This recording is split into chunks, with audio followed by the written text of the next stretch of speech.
अपने जीवन के शुरुआती दौर में पहले पत्रकारिता, फिर 2013 के दंगों के बाद मुजफ्फरनगर में समाज सेवी के तौर पर अपनी पहचान बनाने वाले आसिफ राही हमारे साथ हैं। आज खोजी न्यूज के जन्मदिन विशेष कार्यक्रम में वो हमारे साथ हैं, उनके कुछ साथी भी हैं। सबसे पहले आसिफ भाई, आपको जन्मदिन की बधाई। बहुत बहुत शुक्रिया राशिद भाई, और आपके चैनल को देखने वाले सभी श्रोताओं को मेरी तरफ से बहुत बहुत मुबारकबाद। मेरा सलाम, नमस्ते। पहला सवाल आप ही से करूंगा। पत्रकारिता, फिर समाज सेवा, बिजनेस और सब लगातार आप बढ़ते चले गए, एक पहचान बनाई। क्या कभी उम्मीद करते थे कि समाज सेवी के तौर पर मुजफ्फरनगर में इतनी बड़ी पहचान आपको मिलेगी? ये मैंने कभी उम्मीद नहीं की थी, और 2013 से पहले मुझे कभी ये एहसास नहीं था कि मैं समाज सेवा के क्षेत्र में आऊँगा। 2013 के दंगों के बाद हिंदू और मुस्लिमों के बीच खाई को देखकर मेरा मन व्यथित हुआ, और मुझे ये लगा कि बिजनेस के साथ साथ कोई भी अगर आप कार्य कर रहे हैं तो समाज के प्रति हमारी जिम्मेदारी है कि हमें भाईचारे के लिए काम करना चाहिए, और उसी ने मुझे 2013 के बाद प्रेरित किया। हमारे साथ इकराम कस्सार हैं, उनके बहुत पुराने साथी हैं, दोस्त हैं, उनके साथ लगातार समाज सेवा में काम करते हैं। इकराम भाई, आज आसिफ भाई का जन्मदिन है, किस तरह देखते हैं आसिफ भाई, किस तरह की शख्सियत है और समाज सेवा में उनका कितना अहम योगदान मुजफ्फरनगर जिले में है? सबसे पहले तो मैं बहुत-बहुत मुबारकबाद पेश करता हूँ आसिफ साहब को कि अल्लाह ताला उनको खूब तरक्की और कामयाबी अता फ़रमाए, उम्र में बरकत अता फ़रमाए। आसिफ राही साहब किसी परिचय, किसी तारुफ़ के मोहताज नहीं हैं। उसकी वजह ये है कि इन्होंने दोनों समुदाय में, हिंदू और मुसलमानों में इनकी इतनी कहना चाहिए पहचान है लोगों के अंदर, वो काम करने की जो है इनकी एक तरीक़ा-ए-कार, उसमें दोनों समुदाय, हिंदू हों, मुसलमान हों, सिख हों, ईसाई हों, सबके साथ इनका एक जैसा व्यवहार जो है, वो एक व्यवहार ऐसा रहता है जैसे भाई के नाते एक आप आमने से ये बात कर रहे हो। तो आसिफ भाई, अभी इन्होंने बताया कि हिंदू, मुस्लिम, सिख, ईसाई, मतलब हर धर्म में आप अपने एक पहचान बना के रखते हैं और लोगों से सामंजस्य बना के रखते हैं। कैसे कर पाते हैं इतना सब? देखिए, सबसे पहला इसका जो मूल मंत्र है, वो ये है कि आप अपने धर्म के प्रति वफ़ादार हो। अगर आप अपने धर्म के प्रति वफ़ादार हैं और आपको अपने धर्म का ज्ञान है, तो आप कभी किसी दूसरे धर्म को गलत नहीं कह सकते, और हमेशा उसका सम्मान करेंगे। यही मेरे खून और मेरे संस्कार में रचा बसा है कि सभी धर्म एकता, भाईचारे का पाठ पढ़ाते हैं, का संदेश देते हैं, और सभी को एक साथ लेकर के चलने में ही हमारे भारतीय संस्कृति का मूल मंत्र है, इसी में जान है। जी, हमारे साथ वकील साहब है। कितने दिन से आप आसिफ भाई के साथ काम कर रहे हैं और कैसा लगता है उनके साथ काम कर? एडवोकेट महबूब आलम, ना जाने 20-30 साल हो गए मुझे सामाजिक संगठनों से जुड़े हुए, और मैंने बहुत पहले भी बड़े-बड़े सामाजिक संगठनों में काम किया है। दुर्भाग्य से आज वो लोग मौजूद नहीं रहे, तो मैं ये महसूस कर रहा था, जो मेरे साथी थे, चाहे वो हाफिज़ आफ्ताब हों, चाहे फ़खरुज़्ज़मान अंसारी हों, चाहे भाई अनीस पालनों वाले हों, वो सारे के सारे मुझसे जुदा हो गए, और मैं बहुत ही समाज में बहुत ही खला, बहुत ही कमी महसूस कर रहा था।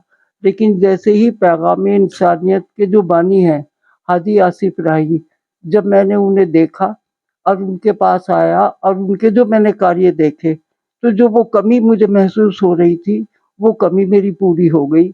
मैं जब से इन्होंने इसका वजूद रखा पैगाम इंसानियत का, बराबर मैं इनके साथ हूँ, और यहाँ तक के जो हम इज्तिमाई शादियाँ करते थे, मुझे ये मालूम हुआ कि ये इंडिविजुअल कैपेसिटी में खुद लड़कियों के घर पे जाके उनके माँ-बाप को शादी के लिए बहुत कुछ करते थे। जी, मैं आऊँगा आपके पास। अभी इन्होंने बताया कि कुछ समाज सेवियों की कमी भरपाई आप पूरी कर रहे हैं, उसके साथ-साथ गरीब बच्चों की शादी में आप अपना इंडिविजुअली अहम योगदान देते हैं। क्या है इसके पीछे? देखिए, बहुत सारे काम ऐसे हैं जिनमें आदमी को नुमाइश नहीं करना चाहिए, ये मेरा मानना है। हिंदू मुस्लिम भाईचारे का जहाँ तक सवाल है, वो काम अगर हम मंच पर, सार्वजनिक मंच पर आकर करेंगे, तो उसका एक मैसेज, एक संदेश जाएगा, जिससे लोग ये देखेंगे कि हिंदू और मुस्लिमों में किस तरह से दूरी कम हो रही है। रही बात गरीबों की मदद की, तो मेरा ये मानना है कि गरीबों की मदद के लिए हमें किसी नुमाइश की ज़रूरत नहीं है। जहाँ तक बन सकता है मेरा, मेरे साथियों का, तो जो गरीब लड़कियाँ हैं, गरीब लोग हैं, जिनके इलाज में पैसे की कमी है, जिनकी बेटियों की शादी में पैसे की कमी है, जहाँ तक हमसे हो सकता है अपनी हैसियत के मुताबिक हम उस काम को करते हैं, लेकिन छुप कर। चुप कर। हमारे साथ दिलशाद पहलवान है, लगातार पैगाम इंसानियत में आसिफ राही के साथ है। आप बताइए इनके जन्मदिन पर कोई ऐसा वाकया कि आप जुड़े आसिफ राही से और लगातार उनसे जुड़ाव रखने की वजह? यूं में पैदाइश के पहले तो बहुत बहुत मुबारकबाद हाजी आसिफ को। यह हिंदू मुस्लिम का नहीं, हिंदू मुस्लिम सिख ईसाई को 2013 के बाद जो एक प्लेटफार्म पे लाए हाजी आसिफ राही का एक ऐसा मंच था जो पूरे यूपी के अंदर कोई ऐसा मंच नहीं था। इस मंच पर लाने वाले एक हाजी आसिफ पैगाम इंसानियत की तरफ से ला करके एक प्लेटफार्म पे लाकर खड़ा किया। और उनको 2013 के बाद जो नफरत पैदा हुई थी उसके बाद उन्हें एकता करने की पूरी कोशिश करके आदमियों को एकता करी। जाटों में, मुसलमानों में एक प्लेटफार्म पे ला करके हाजी आसिफ राही ने बहुत बड़ा काम किया है। जो लोगों में दुश्मनी थी वो दूर की है। दूर की है। हमारे साथ इकराम का सारा बताइए भी कहा आप जुड़े हैं, शादी भी कराते हैं, सब चीजें हैं, तो कोई ऐसा संस्मरण साझा करेंगे आपके और आसिफ राही के बीच में, कोई ऐसी याद हो जो हमेशा याद रहती हो कि आसिफ राही इतने अच्छे व्यक्ति हैं?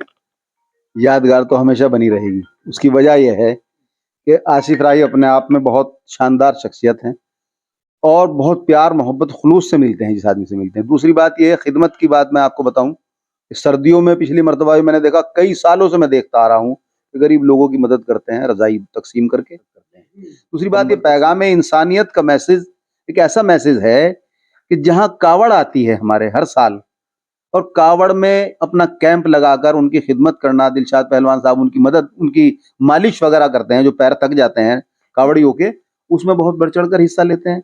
हमेशा कभी फल दिए हैं, कभी पानी की बोतल दी है, कभी ठंडा पेश किया है उन कावड़ियों के लिए। तो ये इतनी बड़ी खिदमत है और इसी से पता चलता है कि आसिफ राही क्या है।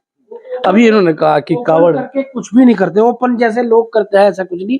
मैं अपनी बिरादरी की बताऊंगा एक बात, मैं कहना ओपन तो करना नहीं चाहूंगा, मगर यह है बहुत ऐसे लोग हैं कि पढ़ाई के लिए उसके बाप मर गया, कुछ मतलब कमाई के लिए कुछ साधन नहीं रहा, बाप मर गया, पढ़ाई के लिए खत्म। फिर उन्होंने देखा हाजी आसिफ जी ने कि ये क्या यार, बाप नहीं रहा सर पे, माँ नहीं रही, तो उसके पूरा खर्चा, मैं गवाह हूँ, उसका पूरा खर्चा दिल्ली से लेकर यहाँ तक आज मुकम्मल पढ़ाई हो चुकी। और अल्लाह का शुक्र है वो लड़का बड़ा एहसान मानता है।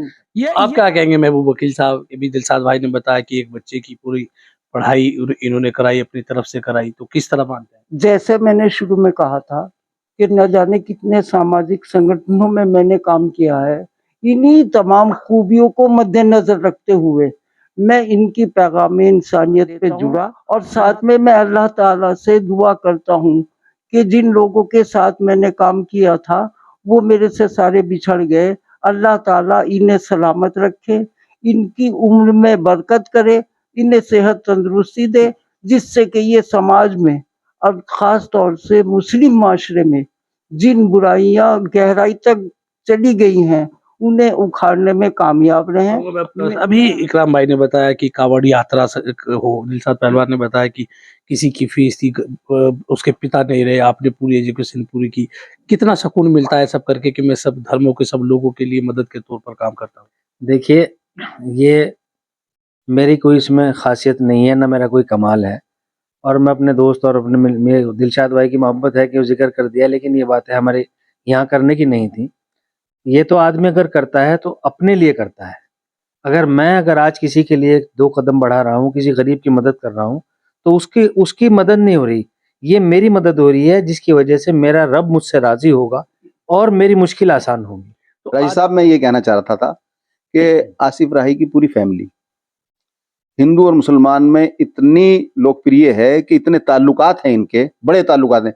मैं समझता हूं कि डिस्ट्रिक्ट मुजफ्फरनगर में इनसे बड़े ताल्लुक हिंदुओं में खास तौर से नहीं होंगे।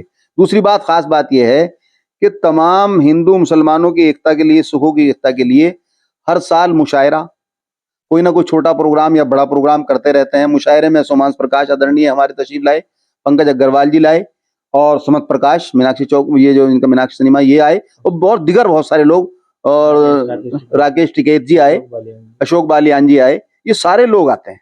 हाजी आसिफ राही के लिए हजारों साल नरगिस अपनी बेनूरी पे रोती है, बड़ी मुश्किल से होता है चमन में दीदावर पैदा। तो आज आपका जन्मदिन है, आपसे आखिरी सवाल है, क्या एक मैसेज आपने संस्था का भी नाम पैगाम इंसानियत दिया है, क्या एक संदेश आज के दौर में इस समाज को, इस पूरे हिंदुस्तान के लोगों को देना चाहिए?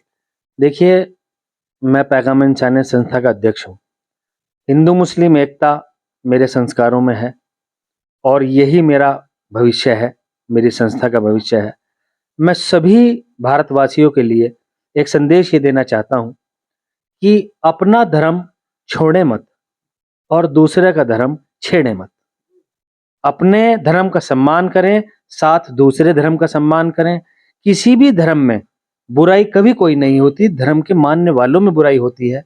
किसी भी अपराध को, किसी बुराई को किसी धर्म के साथ ना जोड़े और भारतीय लोकतंत्र का सम्मान करते हुए इस पर ध्यान दें कि अगर कभी कोई किसी व्यक्ति से गलती होती है तो उसे उसकी धार्मिक स्थिति या धार्मिक उसके धर्म से जोड़कर ना देखें और उस व्यक्ति को केवल देखें। अपराध व्यक्ति करता है, धर्म नहीं करता। सभी धर्मों का सम्मान करें, भारत में प्यार मोहब्बत के साथ रहें। हम ये एक दूसरे के पूरक हैं, एक दूसरे के हाथ हैं, एक दूसरे के दिल हैं और हमें यहीं रहना है, एक दूसरे की मोहब्बत के साथ रहना है। प्यार से रहें, मोहब्बत से रहें, एकता से रहें, यही मेरा संदेश है। तो ये थे आसिफ राही जिन्होंने कहा कि सभी लोगों को अपने धर्म पर मजबूत रहना चाहिए, लेकिन दूसरे धर्म का भी सम्मान करना चाहिए। मैं हूँ राशिद अली और आप देख रहे हैं खोजी न्यूज।